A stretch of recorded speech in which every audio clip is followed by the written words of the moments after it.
Olá, alunos e alunas da EJA. Estamos aqui mais uma vez e hoje o nosso assunto nos remete a uma coisa bastante importante, já que vamos produzir textos, que estamos falando da produção de texto, né, da nossa maravilhosa redação, né? Hoje gostam muito de chamar de produção de texto.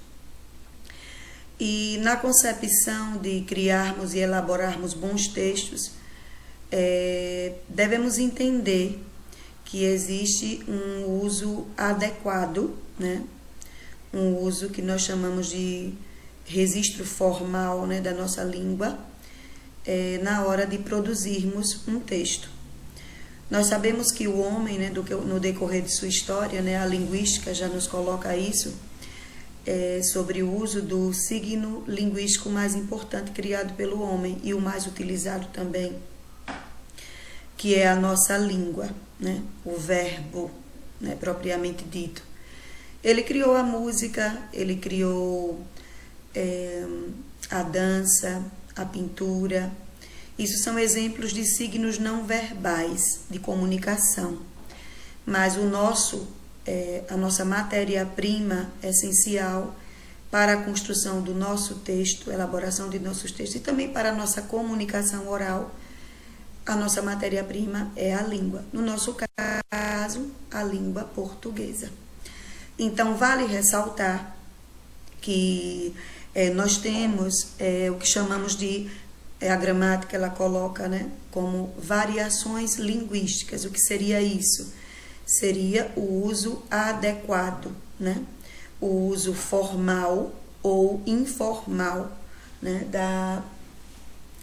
da fala, né, dentro da nossa linguagem, da nossa comunicação. Então, hoje nós vamos iniciar a nossa aula com dois textos distintos, onde nós vamos entender uma situação onde houve uma confusão no tratar de um estilo formal e informal e o que isso pode acarretar na nossa vida social. Aí eu gostaria de provocar vocês com uma pergunta, né? Você dá importância à maneira como você se expressa, como você fala, como você se comunica com os outros? Você tem uma preocupação no uso das palavras bem colocadas, ou você fala sempre muito despreocupadamente? Você já parou para pensar sobre isso? Eu sou uma pessoa, vamos dizer assim, eu não quero dizer assim, formalizada demais, não se trata disso, mas eu sou um estudante. Então, necessariamente, eu teria que ter um melhor uso da minha língua, né, da minha língua formal, né, do que talvez pessoas que não tenham uma determinada escolaridade. Então, hoje o nosso assunto é distinguir essas variações linguísticas, né? Então, eu destaco para vocês hoje dois textos, são duas cartas. Imagine que uma garota foi convidada pelo namorado para passar um fim de semana prolongado na praia e escreve duas cartas, uma para o rapaz, para aceitar o convite, e outra para o seu chefe, comunicando que vai faltar na sexta-feira. Só que as cartas saem assim, e aí estão elas para vocês. São Paulo, 23 de maio de 1992.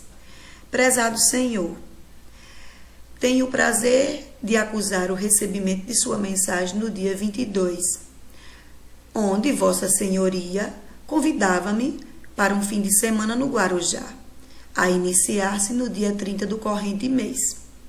Devo esclarecer que na data retro estarei à inteira disposição para acompanhá-lo. Considero altamente desejável o intercâmbio de beijos e abraços que tal encontro certamente irá propiciar. Outrosim, informo que seria de bom alvitre providenciar com antecedência as passagens e reservas de acomodações. Sem mais para o momento, apresento meus protestos de elevada estima e distinta consideração. Atenciosamente, Maria das Graças. No nosso segundo texto, ela vai se dirigir ao chefe da seguinte maneira no nosso próximo texto. São Paulo, 23 de maio de 92. Chefinho, cansei minha beleza. Quinta-feira faço as trouxas e caio na farra. Diz pra Zefinha terminar aqueles ofícios que estão na minha mesa. Bater ofício na sexta-feira, eu, hein? Só se for bater no ofício, com rélio e vara de marmelo. Ah, se alguém perguntar por mim, diz que eu fui por aí, ou melhor, pro Guarujá, levando meu gato debaixo do braço. Beijinho, beijinho, tchau, tchau. Maria das Graças. Notoriamente, nós podemos ver nos dois textos, né, na concepção dos dois textos, escrita dos dois textos, onde o uso formal e o uso informal foram trocados, né, acidentalmente ou não, mas nossa Maria das Graças, ela se utilizou de linguagem muito rebuscada, muito até demais, né, vamos dizer assim, na primeira carta para o namorado. A gente enxerga claramente que na segunda carta, que seria para o chefe, ela se utilizou de um vocabulário muito mais despreocupado.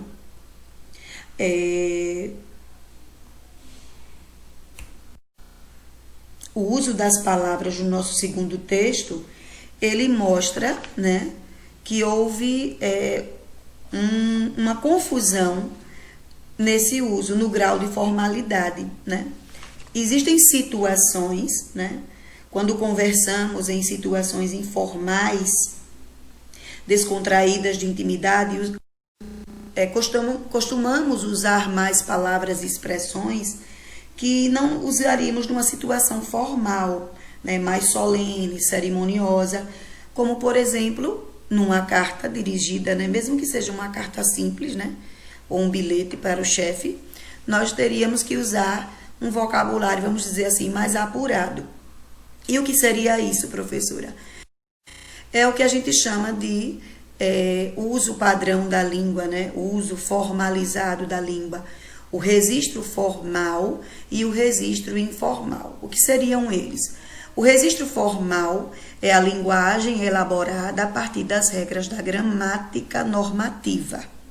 A gramática, ela é um livro, né, que rege todas as regras da nossa língua portuguesa.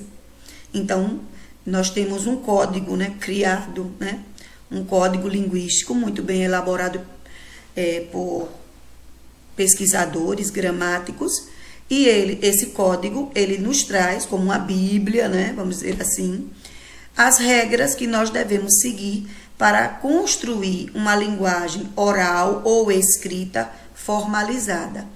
Então, o que é o registro formal da língua? É a linguagem elaborada a partir das regras da gramática normativa. E o registro informal é uma linguagem espontânea, sem preocupação com as regras da gramática normativa, ou seja, ao contrário. Então, nos nossos textos, que a nossa Maria da Graça escreveu, nas nossas duas cartas, o primeiro uso, no texto para o namorado, ela confundiu as situações, né? De situação, de espaço em que ela estava, de personagem até, né? Para quem era essa mensagem. Então, necessariamente, para o chefe, ela poderia ter usado o primeiro registro, que é o registro formal. E para o namorado, ela poderia não se utilizado tanto desse registro formal, e sim de uma maneira mais espontânea, mais despreocupada, né, das regras gramaticais. Iremos ter nesse quadro uma situação onde nós vamos até nos observar, né, nós vamos nos enxergar aí. Nós moramos no interior, né, e geralmente as pessoas elas estabelecem, né, oralidades, né, próprias do contexto social em que elas vivem, que isso fique bastante distinto para vocês. Nós não podemos condenar, recriminar ou corrigir uma pessoa por ela não expressar-se, né, por aquilo que temos como padrão de língua. Não. A linguística, ela nos concede, né, o abraçar de todos os contextos sociais, né, da língua que é orante, né, da língua que é viva e que as pessoas, elas, né, de alguma forma, elas acabam modificando. Então, você tem aí uma situação nesse quadrinho que diz mais ou menos isso. Cara, você tá de parabéns, o terno ficou demais. Mas tá faltando o acento na palavra águia. Não farta nada. Não é águia, é agulha de ouro. Ou seja, nós temos aí, né, uma situação, né, em que você tem o uso, né, da linguagem, né, os dois estão se comunicando, e você vê claramente, você pode dizer, professora, mas está errado, né? No sentido do acento, talvez confunda um pouco, né? Agulha de ouro, né? A palavra na língua seria agulha, agulha de ouro, né? Mas ele está falando oralmente, e o contexto social, nós teríamos que observar o contexto social onde essa pessoa está inserido. Quando nós estamos conversando com um colega na escola, nos corredores da escola, na rua, na praça, no lanchonete, nós não falamos de uma forma, né, bastante, como é que eu posso dizer, formal. Não, nós ficamos de uma maneira bastante tranquilos, né?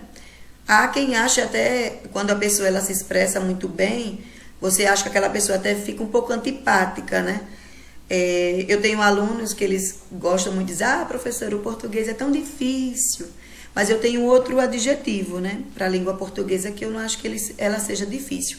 Eu acho que a língua portuguesa, para quem realmente a aprecia, o adjetivo que eu dou a ela é de rica. A língua portuguesa, ela é rica, difícil não. É difícil para aqueles que não têm a coragem, né, de desbravá-la. Quando você diz, mas está faltando o acento, mas está faltando, mas está faltando o acento. Qual de nós? Né? Você estava na festa? Olha só, você estava na festa, né? A comida está boa?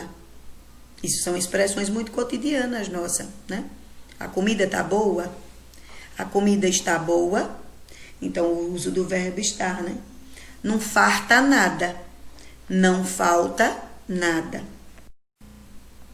Não é águia, é agulha de ouro. E a palavra certa seria agulha, né? Porque eu queria bater nesse assunto por conta das vezes quando a gente vai corrigir as redações dos alunos, nós encontramos, muitas das vezes, né, erros muito primários, né, de colocação, justamente de confundir, de se utilizar, né, do uso informal na hora de escrever. Olha, nós estava escrevendo e o Celo levantou. Então o Marco tirou a cadeira e o nego bunda no chão. Nós estávamos. Aí você tem o uso do verbo, né? Totalmente formalizado, conjugado, de acordo com a regra gramatical. Nós estávamos escrevendo. E o Marcelo levantou. Então, o Marcos tirou a cadeira e o Marcelo caiu no chão, né?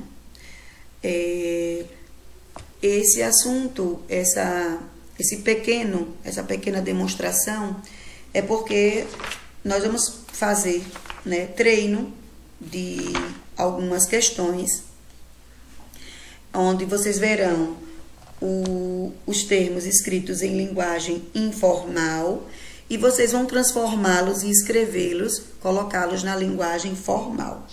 Eu vou mandar a atividade para o nosso grupo, certo?